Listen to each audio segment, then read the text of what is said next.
Muy buenas tardes, estudiantes del tercero de secundaria. Vamos a hacer de una manera muy sintética los modelos atómicos, el estudio de los modelos atómicos.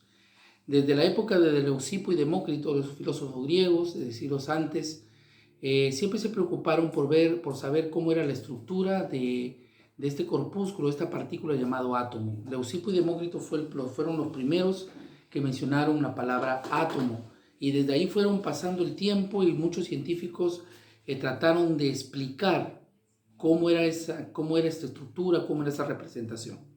Pues ahora, un modelo atómico, los modelos atómicos son representaciones o estructuras del átomo actual, pero también indica o también incluye sus propiedades y sus comportamientos que tienen dentro de la materia o el universo.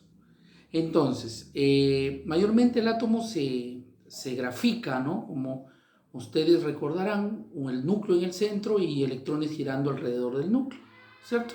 Pero aparece un científico en el año 1807, me estoy refiriendo a John Dalton, donde él se guió de Demócrito, de lo que había estudiado Demócrito, y propuso una estructura, una representación del átomo con una esfera maciza, ¿no? Maciza, solamente una esfera, ¿no? Entonces dijo él que así era el átomo que formaba la materia y que era demasiado pequeño. Fue el que atribuyó también los pesos atómicos, los ordenó también en pesos atómicos y propuso 4 postulados, de los 4 postulados solamente el cuarto es válido, donde menciona que una reacción química, por violenta que sea, el átomo permanece igual, no cambia. Eso es lo que propuso John Dalton en el siglo XIX. Luego, también tienes que tener en cuenta como saber previo qué es el átomo. En la etimología, sin tomos, el tratado, tomos, división o estructura, ¿no? Una estructura, sin división, pero en sí el átomo es definido como una partícula extremadamente pequeña. Pero quiero que consideres este concepto claro, ¿no? Que el átomo es un sistema de energía en equilibrio, ¿sí? Si las cosas no estuvieran en equilibrio, no existieran en el universo. Por eso es que los átomos están en equilibrio. Hay una mano más allá de lo que se ve, de lo visible, que ordena las cosas. Así que la entropía no tanto es un desorden molecular, ni tampoco en las leyes de la termodinámica, cuando se estudia la entropía, tampoco es de que la energía se escapa de la energía general, sino que también el átomo tiene un equilibrio. Y gracias a ese equilibrio existen los estados de la materia, existen las propiedades y existe el universo. Eso de manera general, ¿ya? No voy a profundizarlo porque son saberes previos que se supone ustedes ya han estudiado en primero de secundaria, en segundo de secundaria. Voy a mencionar al siguiente científico en el año 1897 y me estoy refiriendo a Thomson, J.J. Thomson. Él se basó de los estudios de Faraday en el año 1833, donde este científico descubrió la naturaleza de la electricidad. Y ahí donde él, como que Faraday se dio cuenta que había algo, unas estructuras pequeñitas, de las cuales también se mencionó que eran átomos. Y también Stoney en el año 1874 habló sobre el fenómeno de la electricidad mencionando que habían electrones, que esas partículas chiquitas se llamaban electrones. Y ahí es donde en el año 1897 experimentalmente se comprobó de que existían los átomos.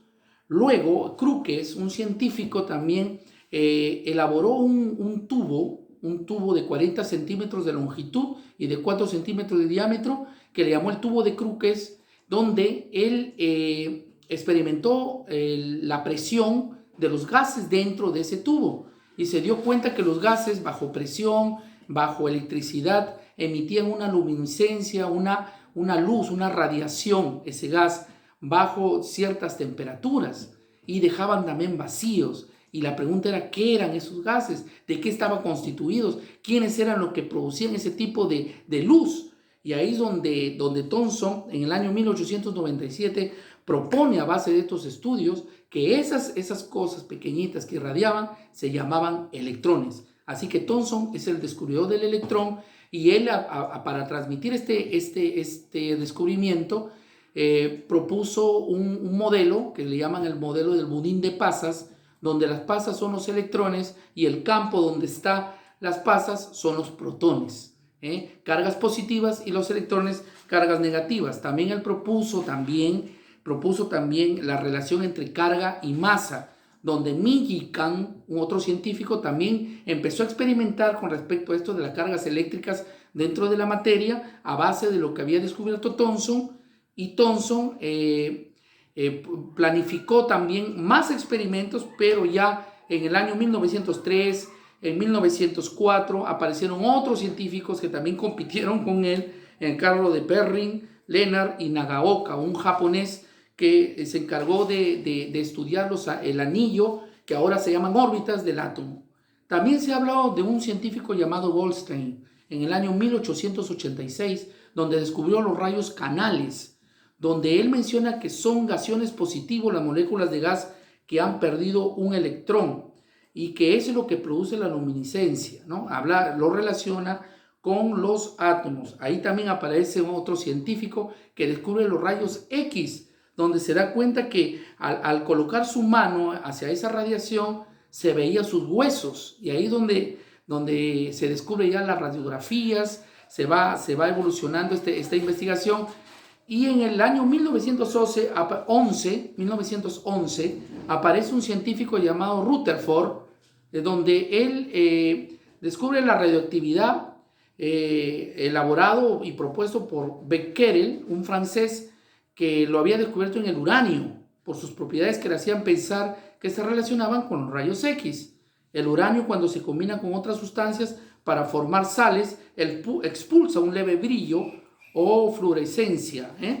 Becquerel descubre la radioactividad, y ahí aparecen dos científicos, y eran esposos, un polaco y un francés, un francés y una polaca. Me refiero a Pedro Curie y Marie Curie, quienes descubrieron el polonio y el radio. De aquí nacen el estudio de las partículas o las radiaciones, porque existen dos partículas y una radiación. No lo olviden, estudiantes. La partícula alfa, que es una partícula muy débil, no tiene tanta profundidad. La partícula beta, cuya profundidad es un poquito más alta que el alfa, que recorre su recorrido de esa partícula es de 150.000 kilómetros por segundo. Y los rayos o radiación gamma, que es la más poderosa y la más peligrosa, que solamente el plomo puede evitar a que pase esta radiación.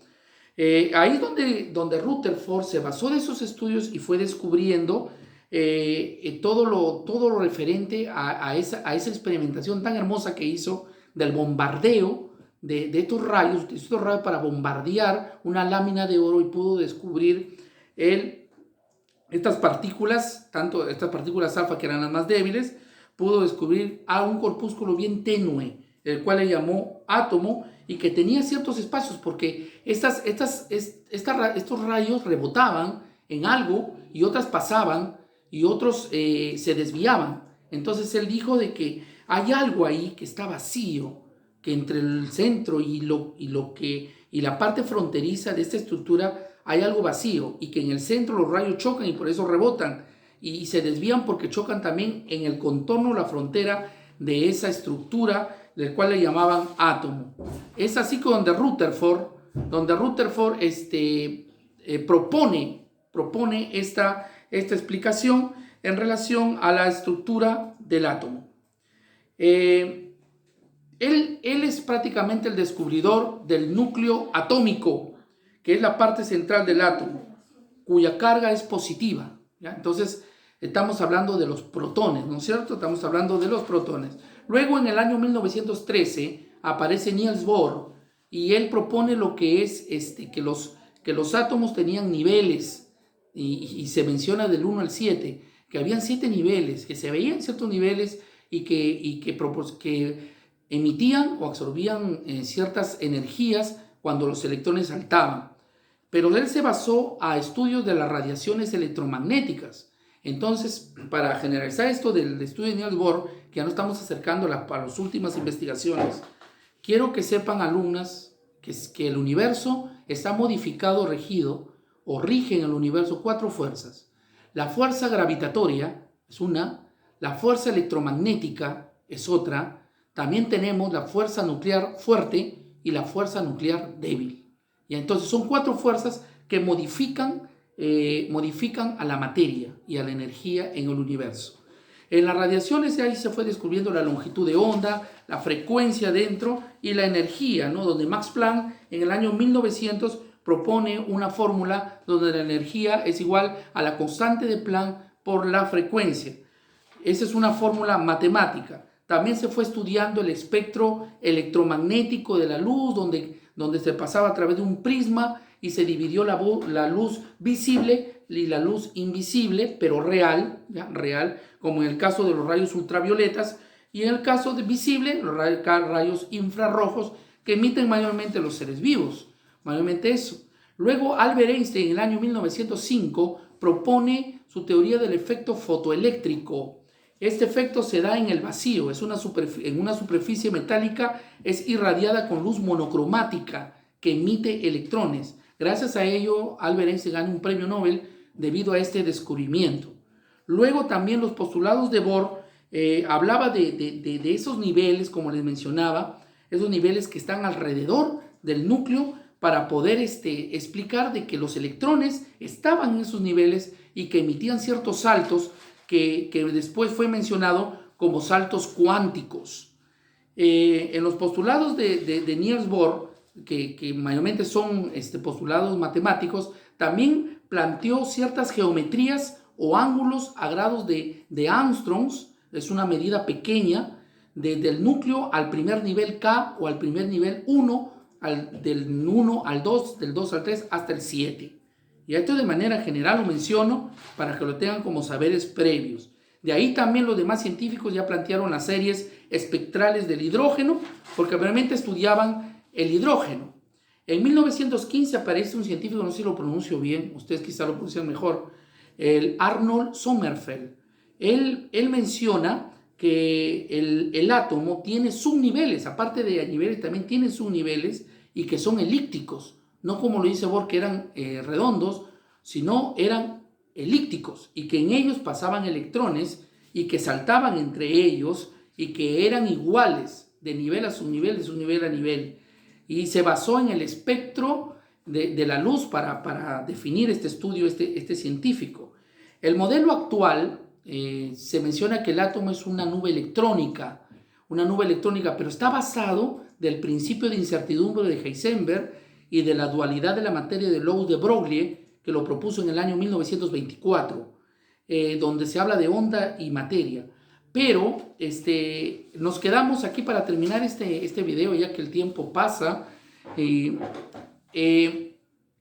átomo es una nube electrónica que está constituido por electrones y protones y neutrones, pero también hay otras partículas que el hombre ha descubierto hasta ahora, como el caso del bosón de Higgs, por ejemplo, los gluones, los leptones, los fermiones, hablamos también de los bariones, los neutrinos, etc. O sea, hay una serie de partículas que tiene el átomo y lo más valioso e importante que tú como estudiante debes entender y debes reflexionar es que el átomo está equilibrado, está anivelado. Su entropía, a pesar que es un desorden, pues no parece un desorden, parece un orden. ¿Quién guía? ¿Quién lo maneja esto? ¿Quién lo ordena? Eso queda como una incógnita. No metamos religión, no metamos ningún tipo de creencias, pero sí hazte esa alternativa, que quién ordena todos estos mecanismos, esta dinámica, esta estructura, esta geometría molecular, estas funciones que tienen estas partículas subatómicas. Ahora se está hablando mucho de la teoría de cuerdas, propuestos por un pionero, futuro premio Nobel Michio Okaku, y también por las radiaciones de Hawking, que se habla de los agujeros negros, etcétera, de los horizontes de sucesos, de partícula y antipartícula, de materia oscura y energía oscura, etcétera. Bueno, eso queda como incógnita y espero que la explicación breve, sintética que les acabo de hacer, les sirva para algo como saberes previos en nuestras clases posteriores.